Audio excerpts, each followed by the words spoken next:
Ladies and gentlemen, welcome back to Week 13 Pick-Ems, brought to you by SideLine Sports. I'm Abboud and Amer, joined once again by my co-host, Abboud. What's going on, Amer? What's going on, and everyone? The new and improved Abboud. Look at him, no beard. Yeah, soak it in. It's so weird doing this virtually after being in person for content for the last 2 weeks or so. But I'm gonna see if we can get through the show. You know, the best part about it is that I'm back home in this brisk 36-degree weather. That's why I'm wearing my lovely beanie. Oh yeah, it's definitely beanie weather. All right, let's get right into it. Game one on the schedule. We got the Cleveland Browns at the Tennessee Titans. Ahmed, who are you taking in this one? I'm going to go with the Tennessee Titans. I think we've been saying this week after week. The Browns aren't, I wouldn't say they're pretenders, but their 8-3 record isn't anything to be proud of. I think if the Browns do win, this might be their signature win of the season that might start having people actually believe in them. But I think Derrick Henry's, this is basically a run matchup, right? You got Nick Chubb and Kareem Hunt against Derrick Henry, but if you were to put the game in either quarterback's hands, I trust Ryan Tannehill more than I do Baker Mayfield. So for that reason, I'm going to pick the Titans. Yeah, I'm going to go with the Tennessee Titans in this one too. I think Derrick Henry, it's after week 11 or 12 of every season, he just hits another gear. I definitely think that he's in contention for MVP. I mean, he has to be with the way that he's playing. And Cleveland, while they've been able to hold up somewhat an impressive season, I don't know if they're going to be able to hold on to it these last coming weeks. So I'll be interested to see that. But for this week, I'm definitely going to take Tennessee. Next game on the schedule, we got the Oakland Raiders at the New York Jets. Ahmed, are you taking in this one? As much as I'd love to say the Jets, because I've been saying this every week for the entire season, I don't believe in the Raiders at all. But I think the Raiders are just going to be overwhelming for the Jets. The Jets are just going to be too outmatched for this game. There's nothing to say good about the Jets, to be completely honest with you. But that's the only reason why I'm taking the Raiders. Yeah, I'm actually going to take the Jets this week. The Raiders have a couple missing players. Josh Jacobs isn't playing. Jonathan Abram, their safety, isn't playing. A couple missing pieces. This might be a week that the Jets might be able to catch them lacking. So I'm going to take the New York Jets this week. Next game on the schedule, we got the Jacksonville Jaguars at the Minnesota Vikings. I'm going to be taking this one. I think I'm going to be the lopsided one in this one. I'm going to take the Jags. I voted for the Jags a couple weeks ago. They lost. It's okay. I'm going to take the Jags for one reason. They were able to keep up with the Packers offense. I know they lost, but they lost on a last-second field goal. But I don't, man, as well as the Vikings have been playing the last couple weeks, I mean, they played the Bears and I forgot who they played last week, but I don't believe in them at all, right? I feel like that's the trend with the entire season, especially with this year with all of COVID happening and everything. There are certain teams where their record is better than what they actually are, and then there's teams where their record isn't as bad as what they seem, right? The Jags, of course, are terrible, right? They probably are. I would say they're worse than the Jets, but the last couple weeks they've been playing decently well, right? They got a great running back in James Robinson. I think if Jake Luton, right, that's his name, I always forget, Will Futon, whatever. I think if he could just be a very good game manager, and I mean the defense isn't going to be able to keep up with the Vikings, but I'm just going to take the Jags for the hell of it, honestly. Yeah, I mean, I'm sure there's no NFC North bias that comes into this at all. No, so, the Vikings are a very good team. Let's be honest. They're better than the Bears by a long shot. Okay, I don't know, man. Whatever. Go on. I'm actually going to take the Minnesota Vikings in this one. I think that the Jaguars, honestly, I think they may be the worst team in the league. I don't think, I know the Jets are winless, but I just think the state of football as far as the organization is in, I think the Jaguars are just, I would not want to be a GM or head coach of that team right now with all the gaps, all the voids they need to fill in order to actually become a competent football team. I think Minnesota is playing well enough to win these type of games. The games against the teams that you should beat. Jacksonville is a team that you should beat if they are on your schedule this year. So for that reason, I'm going to take the Minnesota Vikings. Next game on the schedule, we got the Cincinnati Bengals at the Miami Dolphins. I'm going to be taking this one. I think this is Dolphins all the way. Can't even. If Joe Burrow was playing, it'd be a different story. But Miami's just, I don't know, man. They are doing really well this year. I didn't expect them to be this well. I know Tua got his first loss a couple weeks ago, but man, their offense is playing really well. Their defense is strikingly a lot better than people expected they would be. And then plus with the Bengals not having Joe Burrow, Joe Mixon, we don't know what the hell is going to happen with him. It's like every week he's out or he plays for a couple quarters, he's out. It's just, again, this is another one of those games where the Dolphins should beat the Bengals by a lot. Absolutely. Joe Mixon's putting up a case to be the worst possible fantasy draft pick of all time. So I agree with you 100% on that one. I do think that it would be a much better game in terms of score and how close it would be if Joe Burrow was playing. But yeah, the Dolphins, it doesn't really matter if it's Tua, if it's Fitzpatrick. I'll tell you what, Brian Flores, really good head coach, showing to be one of the first disciples after the Bill Belichick era that might actually do something with an organization. Hopefully Joe Judge follows that path. But I really like what they're doing down in Miami. And I think that regardless of if you ride out this wave with Fitzpatrick or if you put Tua back in at some point, I think that team's set up to win for a couple of years down the line. I'm going to take Miami this week. And plus, they're a very young team, right? I think absolutely. Like Ryan Fitzpatrick is probably the oldest player on their team, and he's a quarterback. So their future is looking bright for sure. Oh, yeah. Next game on the schedule, we got the Indianapolis Colts at the Houston Texans. Ahmed, who are you taking this one? Yeah, so this one, again, was a little bit tougher for me. I think I always have trouble voting against Deshaun Watson just because I'm a huge fan of his. But I think as well as Deshaun Watson's playing, which, by the way, he's putting up career numbers this year, right? And it's overshadowed by the fact that he has nobody on his team, right? Like, Brandon Cooks is day-to-day every week. They don't have Kenny Stills anymore. They released him. Will Fuller is suspended for the next 6 games. They don't have DeAndre Hopkins.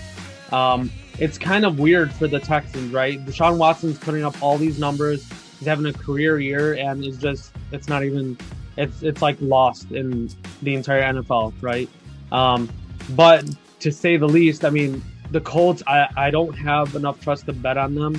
But against this Texans team that literally only has J.J. Watt and which is a very old J.J. Watt and Deshaun Watson, it's kind of hard to bet for him. So for that, I'm going to take the Colts. Yeah, I'm actually going to take the Colts in this one too. I think you hit the nail on the head with that one as far as Deshaun Watson and like his situation in Houston. And honestly, if I had a young booming quarterback, I wouldn't want to have him in a toxic situation like that. So it's surprising. You would think that after firing Bill O'Brien, they would kind of try to put things at least moving in the right direction to kind of put Deshaun in that position that he could blossom. But I think that as far as this matchup, the Colts defense is going to be way too much. Like you said, he doesn't really have anybody on his team that steps up to his level of play. Will Fuller now, like you said, with the suspension is going to be out. That was his number one weapon after DeAndre Hopkins was traded from the team. So as inconsistent as Phillip Rivers can be, I think that this is one of those games where the Colts' defense is going to ride them through. So I'm going to take the Colts. So let me ask you this before we move on. Do you think, I know obviously teams are going to ask for a trade for Deshaun Watson. Do you think the Texans actually go through with the trade to let him go to maybe help his career down the line? Or do you think they stick with him? Man, I would hold on to him with my hands and feet. I would do whatever. To be perfectly honest with you, I would probably trade J.J. Watt before I traded Deshaun Watson because that is the future of your franchise. It's so hard to get a quarterback that is able to play and be durable and play at a certain level that you know if this guy's playing, he wins those games. And just that consistency of knowing the same face is always going to be there at the quarterback position. I think that that's a very undervalued thing in the NFL. You see like a revolving door of quarterbacks for so many teams that I don't think the Houston Texans want to be caught up in that limbo. So I would not move Deshaun Watson if it was my team. Yeah, so of course, I agree with you. I wouldn't move him either. I just think if, for instance, like the Dallas Cowboys came to you or say whatever fact that the Bears go to him, which they would never want to do that. But let's say a team that is in desperate need of a quarterback, like a Dallas Cowboys, like a Chicago Bears, even like a Detroit, right? For me personally, it would have to be the right price and then some, and a lot more than just some, right? I mean, for me personally, I would need at least like a durable or a capable quarterback to play to replace him, and then I would need multiple future picks, right? And that's not even containing other players, other parts, money-wise, all that stuff. So that's just my personal opinion. I personally don't think I would ever trade him, but that's just to go for them from there. Yeah, honestly, not to throw shade at anybody, but the only teams that I could see possibly like doing that would be a team that passed on him, because they are now aware of like what they passed on. So I think like any team that had the opportunity of drafting him and didn't, that would probably be the teams that would make that move, because they're like, oh, like we passed on a generational type of quarterback talent. Like, let's use whatever future assets we can get a hold of and get this guy over here. And we've seen it happen before. Teams that passed on a player, saw him turn into whatever he was going to be, and then realized, oh, we missed out on that. Now we're probably going to have to pay triple the price just to try and acquire him. But it's the business. Next game on the schedule, we have the Detroit Lions at the Chicago Bears. I'm going to be taking this one. This is shit show of the week, right? Unfortunately, it sucks for Bears fans to say that, but there are a couple bright spots in this matchup, right? Trubisky is 6-0 against the Lions in his career. He's been averaging. I don't remember the exact numbers, but he's averaging over 240 yards, passing over 3 touchdowns. So this matchup is very favorable for Trubisky, right? This Bears defense needs to recuperate after letting up 41 fucking points to the Packers, and Matt Nagy actually called them out, and I think Matt Nagy made the mistake of not calling out all his players since the beginning of the season, right? He's been trying to let players be the coach and holding people accountable, but I think as the head coach, as the play caller, as the coach that all these players look up to, I think he should have been calling them out from the beginning, not just after a blowout loss. Right, I know the Bears scored 25 points, but that was all garbage time. It was 41-10 by the end of the third quarter, so it doesn't even matter about that. But I personally, again, this isn't necessarily a bias thing. If the Bears were a lot worse, I think, actually, let me say it this way. If the Bears were still playing Nick Foles at quarterback, I would take the Lions. But because it's Trubisky, and Trubisky, for whatever reason, does very well against the Lions, I'm going to take the Bears for that reason. Literally just for that reason. And again, I think the Bears defense should have a bounce-back game. Look for a couple turnovers and sacks, hopefully. Yeah, I'm actually going to take the Bears in this one, too. The Lions just fired Matt Patricia and their GM, Bob Quinn. So I think that they are trending downwards. I think at this point, I don't necessarily think tank, but don't overexert yourself. We're not playing for anything. Try to play for a better draft positioning. Have as many assets as we can moving into next year. And like you said, Trubisky, despite that taking that loss to the Green Bay Packers, came out, other than those 2 picks, damn near 250 yards, 3 touchdowns, much more productive offense than we've seen under Nick Foles. I think he's playing with a chip on his shoulder. I think he's playing to prove a point that he should have never lost the starting job. I'm going to take the Bears in this one. Next game on the schedule, we got the New Orleans Saints at the Atlanta Falcons. How much do you take on this one? I think we can both say the Saints.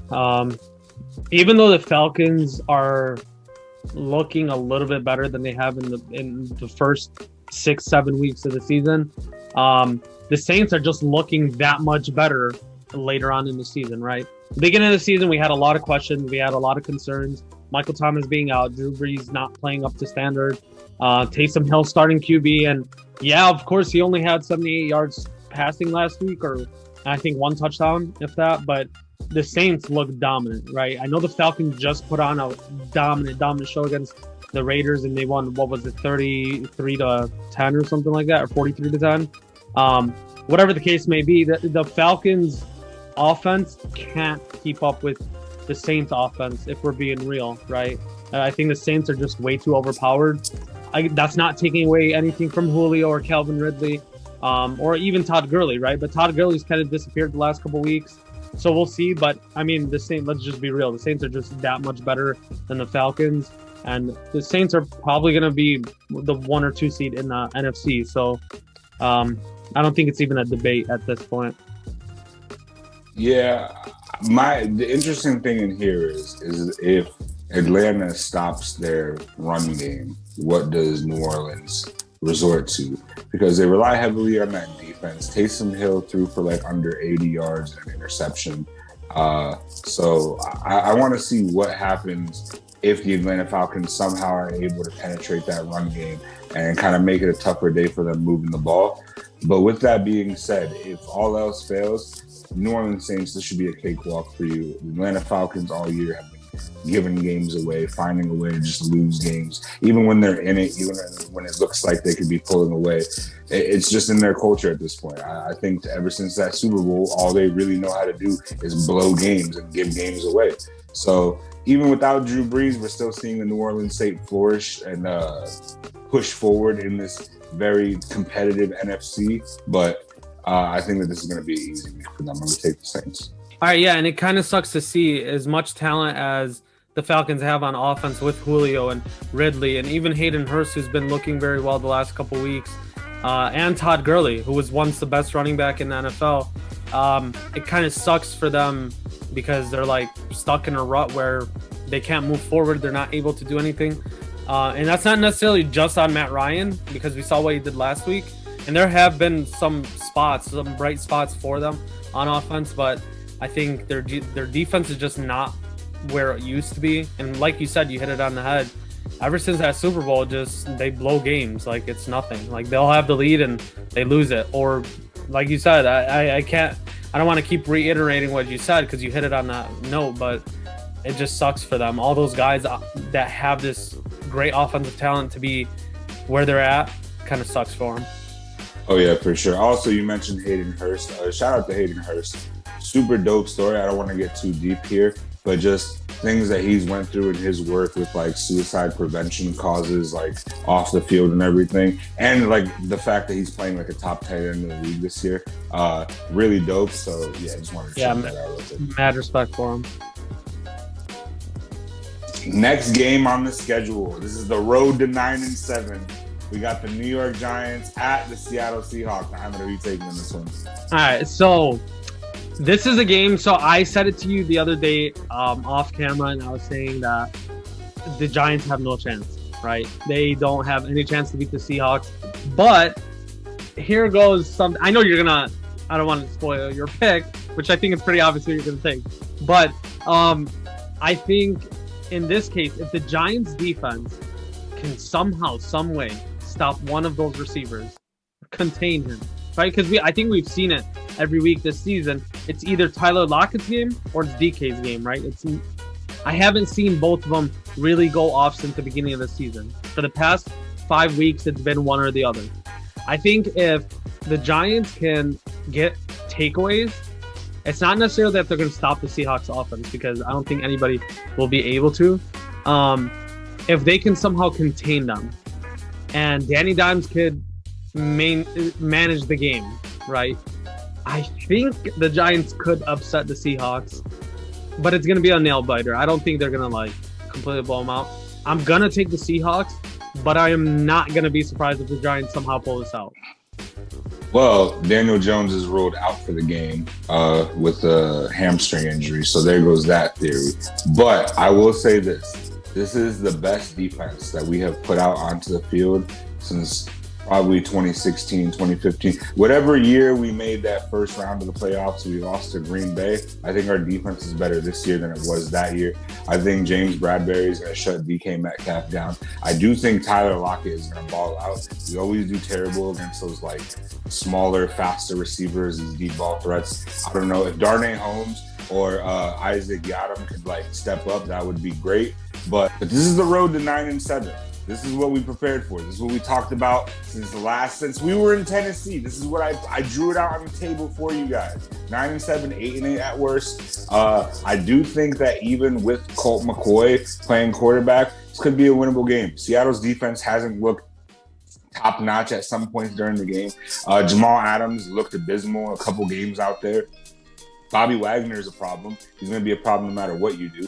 But I think if you manage these things, and if defense shows up and keeps putting us in these situations to help us win, I mean, I don't think it is unrealistic to think the Giants can pull this off. So I'm going to ride with the Giants, road to 9-7, book it, write it down, take it to the bank. You heard it here first. Let's go. I do think, though, on your road to 9-7, you did say 8-8 at worst. This is probably the game that they will lose, right? But the remainder of their schedule, it looks pretty bright. Let's be honest. Hey, man. Division leaders.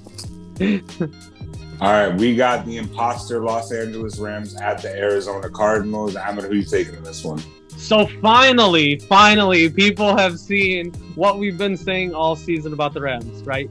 They are garbage. They are not good, okay? Their defense is good, let's be honest. But their offense with Jared Goff is not fucking good. They are not good. I can't stress that enough. They're not good, okay? All you Rams fans out there that say that they're good, they're not fucking good. Jared Goff is a more solidified Mitch Trubisky, okay? There you have it. This is going to be a bounce-back game for the Cardinals. I think this is the game where, even though we've been saying that, everyone, I think the entire nation has been saying the Cardinals are going to be that third team or that second team that do book it into the playoffs for the NFC West. I think this is the game where they turn up another notch, and this is where they continue to ride that hot streak. I think they might, besides this game, I'm going to take the Cardinals 100%. I think the Cardinals could end up at 11-5 or 10-6 at worst. But I think they could even win the division. If the Giants somehow beat the Seahawks start crumbling, the Cardinals could win the division at 11-5 or, like I said, at worst 10-6. But Cardinals for sure, and I think you should definitely bet on this game. 100%. Yeah, I don't think there's much to say here, honestly. You really hit all the notes as far as the Rams being imposters. I think the Arizona Cardinals are going to literally shit on them this week. I think that Kyler Murray is going to probably throw for like 300 yards, 4 touchdowns, probably run one in. I think DeAndre Hopkins is going to have a big game. I do think that their defense, it's a formidable opponent. Don't get me wrong. Obviously, with Jalen Ramsey, Aaron Donald out there, other contributing members. But I don't think that it is a top 10 defense in the league. My personal opinion, I think that all year they have been blessed with the luck of the draw as far as the schedule, who they've played at certain times of the year. But the Arizona Cardinals, it should be a cakewalk for them to take the Cardinals. And that edit was for that trash can where you ball up the paper. That's for the Rams, not the Cardinals. Absolutely, you should have put it for that Jag game though. That's trash can of the week. We got the New England Patriots at the Los Angeles Chargers. Hyman, who are you taking in this one? This one's a hard one because I think we've been saying it all years that the Chargers lose the games themselves. Somehow, some way, at the end of the games, they always lose. But this is my issue, and I think this has been mine and your issues specifically. Every time we bet against the Patriots, they pull it off, right? And every time we bet for them, they lose. I really don't know who to take in this one. It's kind of like a toss-up for me. I know the records are a lot different, but they're playing at similar levels, right? In a sense of the Chargers' offense is behind Justin Herbert is doing very well, right? Their defense, not so much. The Patriots, it's like 1 week they do good, 1 week they don't. And it's like they only beat the teams that they shouldn't be beating. And they lose to all the teams that they should be beating. Man, I'm just going to take the Chargers. I trust Justin Herbert more than I do Cam Newton at this point in their careers. Yeah, actually, I'm going to take the Patriots in this one. I think it's actually going to be more of a coaching matchup than it is a players matchup. I think that Anthony Lynn is playing for his job. When you're playing a coach like Bill Belichick, I think that he's going to be able to expose those weaknesses in your offenses and defenses. It's just pure strategy at this point. I think that he literally, I mean, we keep saying this every week, they sold out to be in this position. They sold out to win all these rings just so that way they can have an off season where they're still in contention for a wild card spot. So think about it. Like, you're still playing for a wild card spot even though this is considered a down year for you. I mean, some credit has to be given to the Patriots. They're definitely underperforming. They're definitely not playing up to what everybody thought the hype train was when they got Cam Newton. But these are the type of games I would assume that you have to win as the New England Patriots if you want to uphold whatever status is left of who you used to be. But I think the Patriots walk away with the W this week. Next game on the schedule, we got the Philadelphia Eagles at the Green Bay Packers. How many are you taking this one? So we got the trash cans against Aaron Rodgers. Plain and simple. Man, I hate voting for the Packers, bro. Every fucking week I have to vote for them. They have 3 losses, and their 3 losses aren't even, like, they shouldn't even be losses, right? The Packers are just, man, they exposed, I wouldn't even say they exposed the Bears defense. I think the Bears defense just underplayed. And I think I think this was the game for them. They kind of threw on purpose just to show, the organization that they can't keep holding everybody. But that's not to take anything away from Devontae Adams and Aaron Rodgers and Aaron Jones and all these players that the Packers have. Packers are playing very well. They're playing a lot better than people expected. Man, the Eagles are just trash, right? Like, there's nothing good to say about them. I'm just gonna go with the Packers. I really got nothing to say. As the division leading team in this case, I approve your message. The Eagles are trash in the worst division of football, which I lead. But yeah, I mean, I think that this is going to be one of those games. Aaron Rodgers just shows you that he's Aaron Rodgers. The Eagles are nowhere near the team that they've been the last. I saw a record of teams in December, and the Eagles were like 16-4 since like 2016 or some bullshit like that. This is not that team. Carson Wentz is not that quarterback. I don't know. Their trajectory is heading downward at a fast pace, and I love it as a Giants fan. So, yeah, I'm going to take the Packers in this one. I don't think there was a lot to say about that game, let's be honest. Really, honestly. Same thing with this game. We got the Denver Broncos at the Kansas City Chiefs. How many do you take for this one? So this is how we're going to end Sunday Night Football, is with the Chiefs winning 45-10, okay? The Broncos are just bad, right? And I don't think it's anything to do with coaching. I think it's just they've had very bad luck with injuries, COVID hitting. And then let's be honest, they don't have that much talent on their team to begin with.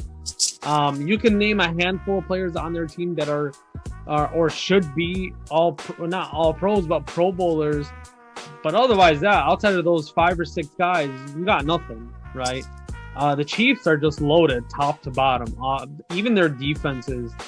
Their defense, yes, they have let up a couple games, and I think that's been a question for them for the last 3 seasons. But when you got Patrick Mahomes throwing 300, 400 yards in the first half, I don't think you're going to really have an issue. When you have a guy like Tyreek Hill who could literally burn any cornerback, the fastest corner, you could put Jalen Ramsey on him, he will burn him. There's no question about it. And then you got Patrick Mahomes, who's as accurate as they come. Man, I hate that they put blowout games on Sundays. It sucks. It really is. After a long day of games where it feels like everybody's playing, it's like this is the game you left for prime time. Yeah, I'm going to go with the Chiefs in this one. I feel like all the reasons you said. I think that they're going to share on the Broncos in this one. I saw an interesting stat that all these Pittsburgh Steelers fans wanted to bring up about how the Chiefs' opponents' combined records have 4 less wins than all of the Steelers' combined records. And of course, everybody is saying the Steelers have had the easiest walk to 11-0. I don't think that's an argument when you look at how the Chiefs have beaten the teams that they've played. It's not so much what your opponent's record is. How did you beat those teams? It feels like every week the Steelers are it's a nail biter. You don't know what side you're going to come out with, the W or the L. So yeah, you may have played teams with 4 more wins than all of the Chiefs' opponents. But the Chiefs are fucking blowing teams out. It's not even competitive at this point. So I'm going to take the Chiefs in this one. Yeah, and we'll get to the Steelers in a little bit. Next game on the schedule, we got that football team from Washington at the Pittsburgh Steelers. How many are you taking in this one? All right, so the Steelers are obviously going to win this game. But again, it's not like you guys are blowing people out. Your offense does not look like it's a fucking what's the word? A juggernaut, right? They're not. Your team is not as good as their record says. Their defense, of course, if you put this defense on any other team that has a winning record, they might be undefeated, right? But like you said, you hit it on the note a couple minutes ago. Is this Steelers team they're very lucky. They're very fortunate, right? They barely beat the Titans last week, and the game should have been way farther out of reach for the Titans than they did. I think the Titans shot themselves in the foot against the Steelers. It wasn't that the Steelers were just so much better. I broke it down for you the other day, and real quick, their offense it's literally screen plays and 9 routes. That's it. Like, they don't have anything else. Big Ben is hurt. He's old. And by hurt, I don't mean he's literally injured. He's just old. He can't do anything, right? He can't scramble. He doesn't really move out of the pocket. You can't have him do RPOs. Like, there really is nothing to Big Ben besides a 9 route or a screen pass or a 2-yard fucking slant route, right? Again, man, they're going to beat Washington. Okay, that's not going to take anything away. But if Washington holds you guys down until the fourth quarter, where you guys went on a last-second field goal or like a very, very fortunate interception, like they've been getting, all these tipped interceptions that they keep getting at the end of the games, man, you guys have no case to be undefeated. Like, I don't want to hear it from anybody. Absolutely. A W is a W. I'm sure you'll take them any way that you can get. I'm going to take the Steelers in this matchup, but I want everybody to keep their eye on the game. If the Steelers win this game 24-17, 31-24 against this Washington football team, I don't think that is... I mean, yeah, I'm sure you'll take it. You'll still say that you're undefeated. But again, it's how you're beating the teams when you beat them. Look at how the Steelers are beating teams this year, and look at how the Chiefs are beating teams this year. It's two completely different games. But I'm going to take the Steelers in this one. And just to point out two things. So obviously this is a very weird week for week 13. We're going to have 2 games on Monday. This is the first game.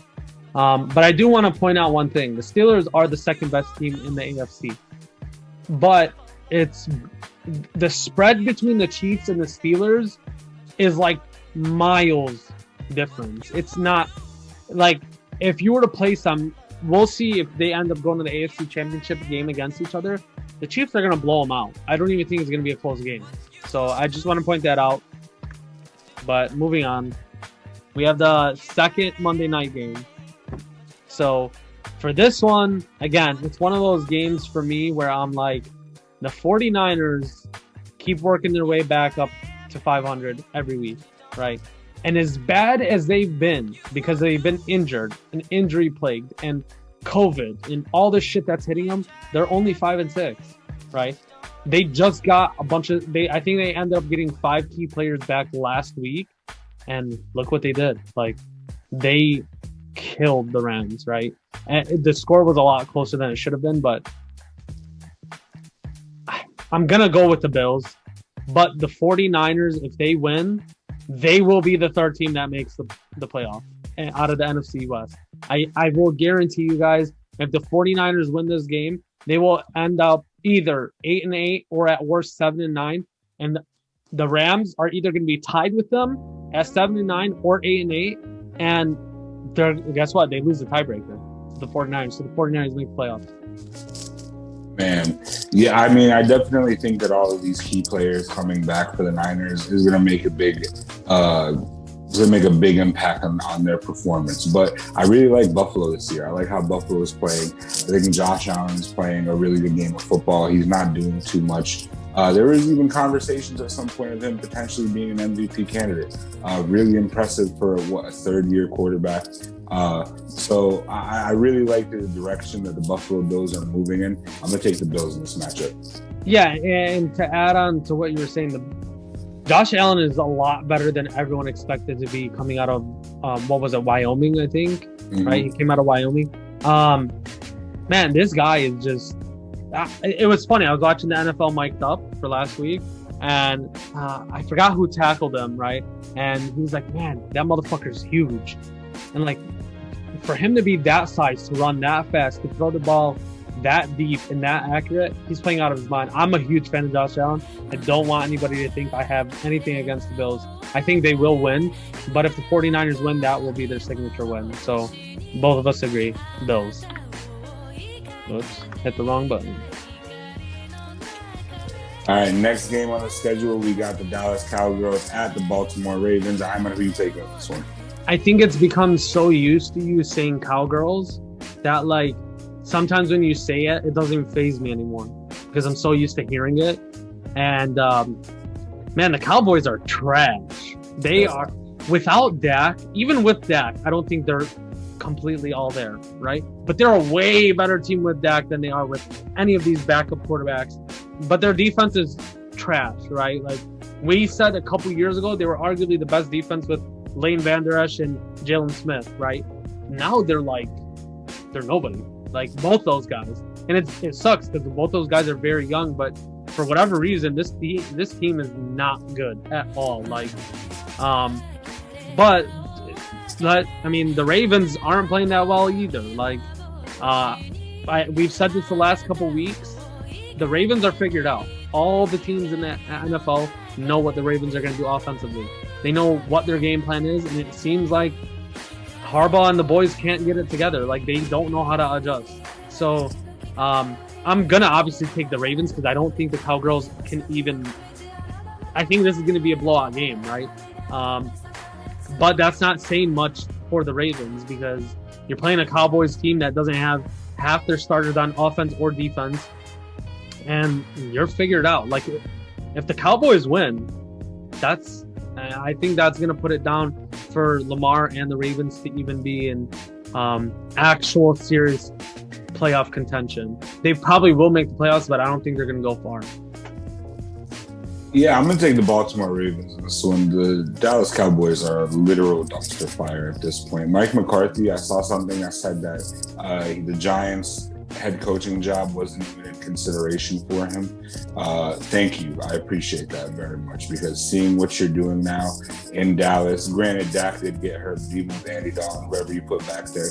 Zeke is non-existent. You have all this money built into that offensive line. It's not able to do shit for you. You went into the season talking about how you arguably had one of the best receiving cores in the league, which granted you may have with CeeDee Lamb, Amari Cooper, and Michael Gallup. But you're not doing shit with it. I'm really happy to see it. I'm really happy to see the Cowboys fall flat on their face once again. Really sucks what happened to Dak, even as a division rival. You want to beat the best. You literally want to play whoever the best team or whoever the best players they can put out there for their team, just so that way you feel solidified in your victory. But it is what it is. Cowboys are a dumpster fire. I'm taking the Ravens this week. So let me ask you this before we finish up. Who's worse, the Cowboys or the Eagles? Probably the Cowboys, honestly. The Eagles are weird. The Eagles could still rattle off a couple wins. They could do a couple things. Doug Peterson, I think, is a much better coach than Mike McCarthy. There's a reason why you got fired from Green Bay. There's a reason why Matt LaFleur is flourishing there with Aaron Rodgers. You were out of a job for so many years. I think Jerry Jones' eye for talent has gone down the shitter, and all he knows how to do is blow money at this point. And everybody that makes the comparisons for the Dallas Cowboys being the New York Yankees of football, completely incorrect. The New York Yankees win championships. Much different. And let's be real. The Cowboys every year in the offseason, Super Bowl, Super Bowl, Super Bowl. When was the last time you even made it to the NFC championship game, right? Like, the last time that the Cowboys were actually competitive was when it was Dak and Zeke's rookie season, and they went 13-3 after Dak replaced Romo, right? And I think they lost in the divisional round. They did. They lost in the divisional round, so it wasn't even like. When was the last time? And I want to. Obviously, we've gone through this. We've seen the list before. Cowboys are always top 3 in most annoying fans, so we're never going to stop hearing them say Super Bowl, right? But let's be real. They're never going to be Super Bowl contenders until they get an actual coach and a GM and. Yeah, they're a shit show down there. All right, guys, that's going to wrap up SideLine Sports Week 13 Pick-Ems, a little Sunday motivation to get you on out of here. Hopefully inspire you to watch some football, maybe get a dub from your team this week. We got a quote from you, Holt. Ability is what you're capable of doing. Motivation determines what you do. attitude determines how well you do it. That's Lou Holtz, famous college football coach. Still probably see him on Saturday game day every time they let him out. I don't know if he still has Alzheimer's or whatnot, but shout out Lou Holtz. Very inspiring quote. Amity, you got anything for the people before we get on out of here? Mad respect for Lou Holtz. That's one.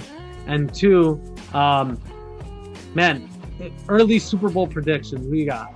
AFC and NFC. Who's coming out? I mean, Giants, Chiefs. That's how it's looking right now. All right, let's be realistic. I think it's going to be the Seahawks and the Chiefs, or the Packers and Chiefs. I think the Chiefs are going to win the Super Bowl again anyway. But as for the fans, man, again, thank you for all the support. We got a lot of stuff coming out within the next couple of weeks. And yeah, stay tuned for all things SLS. Absolutely. Be sure to follow us on all of our socials at SLS Inc. Follow us on our YouTube, get our subscribers up, hit that bell to let you know every time we drop something. And again, guys, we'll see you guys next week for Weekly Pick-Ems. Take it easy.